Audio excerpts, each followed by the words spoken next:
Bueno, ahí está nuestra campaña de ciudades con futuro. ¿Qué tipo de ciudad queremos tener de aquí a 5, de aquí a 10, a 20, a 30 años? Y esa es la pregunta que tenemos que empezar a hacernos. ¿Y de qué depende eso? ¿De qué depende qué tipo de ciudad tengamos? Mucho depende de nosotros mismos y del tipo de consumo que tengamos, que hagamos, por ejemplo, con nuestros residuos. Estamos con Diego Mellado, embajador de la Unión Europea en el Perú, para hablar de estos temas y de las experiencias que hemos visto en Europa que se pueden adoptar en Perú, en América Latina, pero en principio muy buenas tardes, embajador. Buenas tardes. Esto es muy complejo porque pasa, como conversábamos, por un tema de cultura, de cambio cultural, pero también de una dinámica industrial que nos está llevando, lo decía, a consumir cada vez más productos en menos tiempo. Por ejemplo, un ejemplo clarísimo, la famosa tendencia de los fast fashion, ropa barata que se usa un par de veces, se bota y se vuelve a comprar.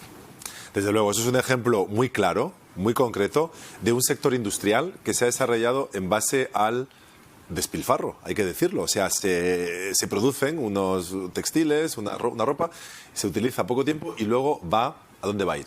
A un botadero, a un relleno sanitario, a contaminar los océanos. Esa es la realidad que tenemos hoy en día. Y somos muchos en este planeta. O sea, gracias al incremento de la longevidad y a las mejores condiciones en todo el mundo, en América Latina, en Europa, en África, en todas partes, somos más. Por tanto, hay que cambiar el modo de consumo, el modo de producción, y también las autoridades públicas, todos tenemos que cambiar. Eso es el lema de la economía circular, cambiemos todos. Pero como ahí, a ver, y después entramos al tema ya de consumo de las personas, pero ahí, ¿cómo cambiamos una matriz de producción? Claramente, porque tenemos estos centros productivos ubicados en China, en Tailandia, Indonesia, donde su base productiva es esa, muy bajo costo, gran producción para todo el mundo. Eso es un cambio, es un reto tremendo, enorme. Es un reto tremendo, enorme, y que va a afectarnos a todos. Porque aquí se trata de transición, de reconversión. Lo que hay que evitar es pensar que lo anecdótico es algo que de verdad cambia. Es importante, ¿no? Y tampoco quiero menospreciar, por ejemplo, el hecho de que la gente, incluso en Lima, ¿no?, se ve que ya no quiere bolsas de plástico, de uso único cuando van al supermercado, o están dispuestos a pagar, piden menos bolsas. La gente ya no pide cañitas, por ejemplo. No.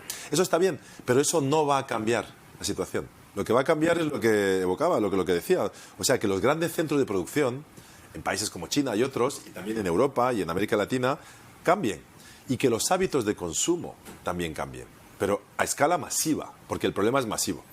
Pero eso, digamos, parte por un compromiso incluso no solamente de estos países, no solamente de China, sino parte incluso de las grandes empresas que prefieren poner sus centros de producción en países como estos, o que tienen ese modelo en general de producción. ¿Cómo hacemos, digamos, para obligarlas a cambiar sin que las llamen o llamen a los gobiernos intervencionistas, o no lo sé? Bueno, hay que convencer. O sea, nosotros somos favorables desde Europa, y Europa ha recogido ese desafío, ¿no? Nosotros hemos decidido ser líderes en esa transformación ecológica. Hemos lanzado ahora, hace apenas 2 meses, un gran pacto verde europeo, es decir, transformar nuestra industria. Pero para hacer eso hay que ir hacia un modelo en el que es más rentable, se gana más dinero. Produciendo de manera ecológica, reutilizando, reciclando, reduciendo los residuos, se gana más dinero haciendo eso que con la economía lineal actual, es decir, produciendo, consumiendo y botando. Hoy en día es más rentable contaminar el planeta. Es la pura realidad, hay que reconocerlo.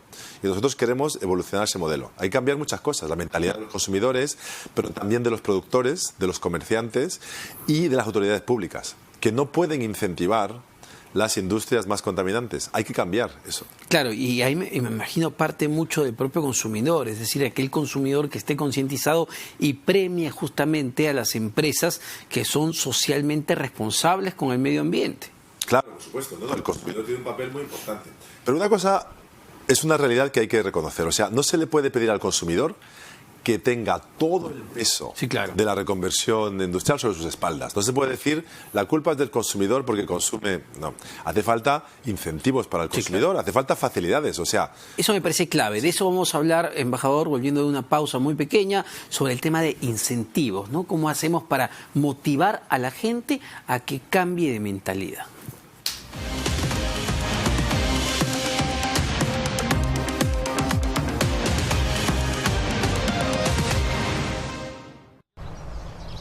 Radio Oxígeno.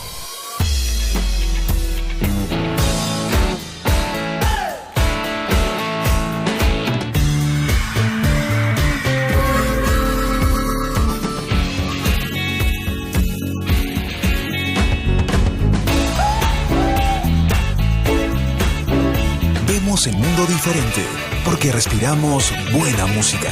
Radio Oxígeno en Lima 102.1.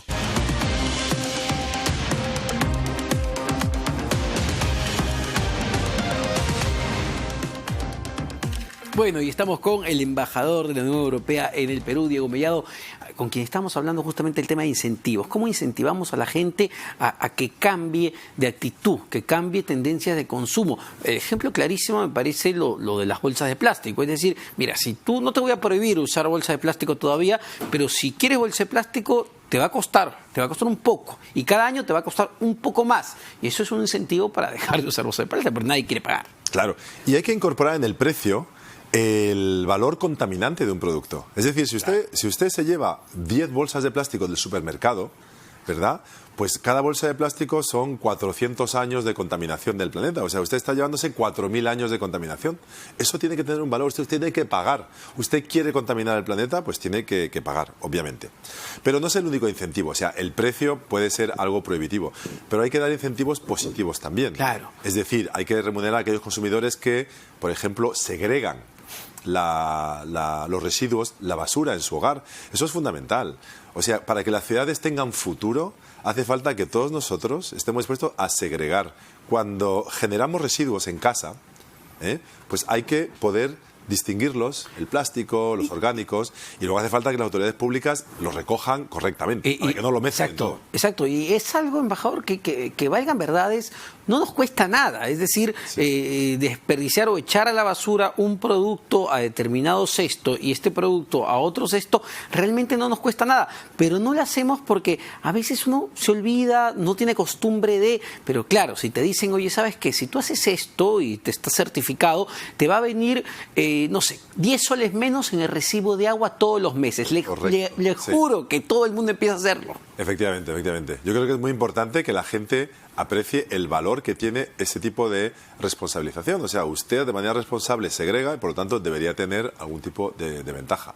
El que no segrega y entrega una bolsa de basura con todo mezclado, ese tendría que estar penalizado, ¿no? Eso es un ejemplo, por ejemplo, de cómo se puede incentivar. Ahora, por ejemplo, usted que conoce nuestro país, ¿no? ¿Cuán preparados ya están las autoridades para esto? Porque tú puedes tener a las personas con toda la intención de reciclar, pero ¿de qué sirve que llegue al final el camión de la basura y todo lo que tú has reciclado lo junte y lo lleve al botadero? Sí. Eso es fundamental. O sea, este tema es el tema más importante, el de los poderes públicos. Y esta es la experiencia europea. Nosotros estamos, yo creo, puedo decir modestamente que estamos en la punta. O sea, somos los líderes mundiales, ¿no? de la economía circular y de la transición ecológica. No habrá transición ecológica sin las autoridades públicas. No habrá. Porque las empresas, aunque haya ejemplos muy encomiables y muy buenos de economía circular, pues lo hacen hasta cierto punto, ¿no? Luego llegan los beneficios, las pérdidas, y al final siempre se van a inclinar por los beneficios. Y el consumidor también, es lo que apuntabas, ¿no? Hay cierta comodidad que es casi insuperable, ¿no? Y eso nos pasa a todos, en Europa igual, ¿no? Por lo tanto, hace falta el incentivo, también hace falta la fiscalización de las autoridades públicas. Si no hay una política pública, no vamos a cambiar. Esa es la realidad. Y por lo tanto, el tema central es cómo convencer a las autoridades públicas de cada país. En Europa lo hacemos a través de la Unión Europea, pero también de los países. Y hace falta en el Perú que las autoridades públicas sean las que tomen el liderazgo No va a ser la empresa, no van a ser los consumidores. Yo creo que la cultura puede acompañar y en el Perú ya hay un caldo de cultivo interesante porque hemos visto que la gente está dispuesta a renunciar a las cañitas de plástico en los restaurantes. O sea, está dispuesta a renunciar a las bolsas de plástico. No, y los niños mismos, no los sé. niños, los niños en sí. los colegios ya es un tema que está mucho más metido en sus cabezas y a veces uno los escucha y ellos tienen ya esa actitud. Claro, pero para que esto tenga un alcance importante y para que afecte a la economía y que tenga de verdad un impacto sobre el medio ambiente, hace falta los poderes públicos. O sea, esto es un caso típico de transformación que solo puede llevarse a cabo a través de la acción pública, luego acompañada con iniciativa privada y con la responsabilización de los consumidores, pero hace falta que todo empieza con políticas públicas. Porque es el gran articulador finalmente en este triaje, ¿no? Donde tiene que participar la empresa, que tiene un rol clave en todo esto, el consumidor, evidentemente el ciudadano, entendido como tal, y digamos, el aparato público, visto en cualquier nivel de gobierno, y quizás es lo más difícil cuando hablamos del sector público, porque claro, tú puedes tener una política nacional, pero digamos, en Perú tienes muchos alcaldes, muchos gobernadores, y a veces si el alcalde no se come, digamos, esta política o no se compromete, todo también fracasa. Sí, totalmente. El alcalde es clave, o sea, el nivel municipal es esencial. En Europa, por ejemplo, con nuestro Pacto Verde y nuestra propuesta de transformación ecológica de Europa, se empieza por las ciudades. Los grandes logros que podemos ahora presentar en Europa vienen de las ciudades. Vienen de París, de Ámsterdam, de Barcelona, de Madrid, donde hay ya cambios importantes. Por supuesto, a nivel de las políticas nacionales también, ¿no? Pero al fin de cuentas, igual que del Perú, la población es cada vez más urbana, en Europa desde luego, pero en el Perú también más del 70% de la población es urbana. O sea, todo ocurre en las ciudades. El alcalde tiene un papel fundamental. Se ha hecho cálculos, no sé si en Perú o en otros países, de cuánto, por ejemplo, y para monetizarlo, ¿no? ¿Cuánta plata se está tirando literalmente a la basura? Es decir, insumos que se podrían volver a usar en las industrias, pero que terminan en botaderos. Totalmente, sí. O sea, es un porcentaje importantísimo de la economía. O sea, si se recuperase todo eso, por supuesto, se podría fomentar el crecimiento económico varios puntos sobre el PIB. Claramente. Lo que pasa es que ese despilfarro es gratis. Claro. Es gratis, no tiene ningún valor, es decir, nadie tiene que asumir el coste de la recogida de la basura, las empresas que generan desperdicios no tienen ningún tipo de responsabilidad. En Europa hay una institución clave que se ha introducido hace unos años, recientemente, pero que está dando buenos resultados, que es la responsabilidad extendida del productor. Si usted, por ejemplo, crea una lata de aluminio para bebidas soda, por ejemplo, o cerveza o lo que sea, usted es responsable de qué le pasa a esa lata cuando ha terminado su ciclo de vida. Si aparece en una playa o flotando en el mar, es culpa del productor. Por lo tanto, ¿qué hacen los productores? Pues se organizan para recoger un máximo de latas. Lo mismo con las botellas de plástico o con las bolsas de plástico. La responsabilidad extendida del productor ha tenido efectos bastante saludables, ¿no? Y se está extendiendo a muchas áreas de producción en Europa, ¿no? Ahora afecta a algunos productos, pero cada vez más se impone. Eso se combina con un sistema de responsabilización del consumidor. El consumidor también recibe una pequeña consigna y devuelve las latas, devuelve las botellas de plástico y se le remunera, ¿no? O sea, se genera un sistema donde contaminar, ¿verdad?, tiene un precio. Claro. Hoy en día no lo tiene en muchos países. Pero ¿cómo ve estas experiencias ya en América Latina, ¿no? Países, por ejemplo, el Perú, donde la informalidad es enorme. Y me imagino que el tema de la informalidad es una barrera enorme también para intentar tener estos cambios. El tema de la informalidad, desde luego, es un obstáculo mayor, es un obstáculo importante, ¿no? Y creo que es un elemento más, la lucha contra la informalidad, que aboga, ¿verdad?, en favor de una sostenibilidad económica del Perú. Porque el Perú, además, es uno de los países más vulnerables al cambio climático, más vulnerables a los efectos perniciosos de la contaminación del planeta.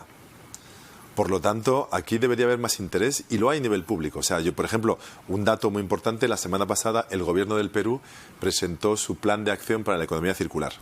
Un hito en la región, uno de los primeros gobiernos de América Latina que tiene un plan para la economía circular, ¿no? Es decir, para hacer frente a ese problema de los residuos que se están comiendo en las ciudades peruanas, ¿no? ¿Por dónde empezar, digamos, con ese plan? O sea, ¿qué es lo más inmediato que se puede empezar a hacer como política pública? Bueno, pues el plan abarca sectores, ¿no? Y yo creo que es un buen planteamiento. Es decir, no se puede transformar toda la economía peruana, claramente, ¿no? Pero se puede ir a sectores prioritarios, ¿no? Al sector agropecuario, por ejemplo, agricultura, pesca, a la construcción, ¿verdad? Aquellos sectores que tienen un alto valor contaminante, donde hay... Además, es que se ven, o sea, salga usted por las calles de Lima y se van a encontrar con escombros, sí, claro, y con basura del sector agrícola, de la construcción, es decir, se puede ir a por los sectores prioritarios, ¿verdad? Y luego poco a poco se puede extender a otros ámbitos económicos. Es decir, hay que ir poco a poco. Perfecto, embajador, muchas gracias. El embajador de la Unión Europea en el Perú, Diego